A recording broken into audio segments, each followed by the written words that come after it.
بے روزگاری کا کیسے خاتمہ کیا جا سکتا ہے؟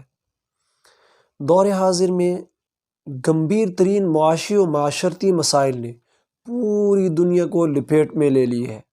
بے روزگاری ایک بین الاقوامی مسئلہ بن چکا ہے۔ ہر دوسرا بندہ اس سے دوچار ہے، پریشان نظر آتا ہے۔ ہم ایک طرف تو روزگار کو تلاش کرنے کے لیے، رزق کے اسباب اختیار کرنے کے لیے دنیاوی اسباب میں سے مشکل ترین اسباب اختیار کرنے کو تیار ہیں، اور لیکن دوسری طرف ہمارا حال یہ ہے کہ اللہ کے رسول صلی اللہ علیہ وسلم کے بتائے ہوئے وہ ذرائع، بتائے ہوئے وہ آداب جو انسان کی رزق میں برکت کا باعث بنتے ہیں، ہم انہیں نظر انداز کر دیتے ہیں۔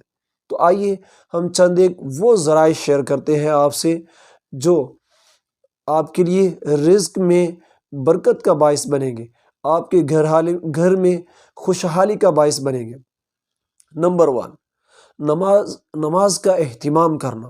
پنجگانہ نمازوں کا اہتمام آپ کے لیے رزق میں برکت کا باعث بنے گا۔ نمبر 2، تلاوت قرآن کا اہتمام کرنا۔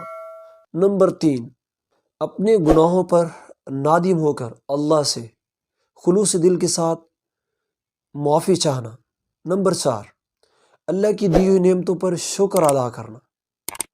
نمبر 5، غریبوں، محتاجوں اور ضرورت مندوں پر خرچ کرنا۔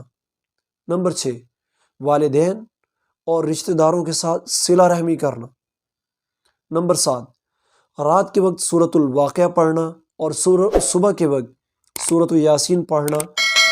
یہ 7 وہ ذرائع ہیں جو آپ یقین کے ساتھ، جتنا یقین کے ساتھ کریں گے، میں اللہ رب العزت کے حضور اپنے 100% یقین کے ساتھ یہ کہتا ہوں کہ یقیناً یہ آپ کے لیے، آپ کے رزق میں، آپ کی عمر میں، آپ کے حالات میں خوشحالی کا باعث بنے۔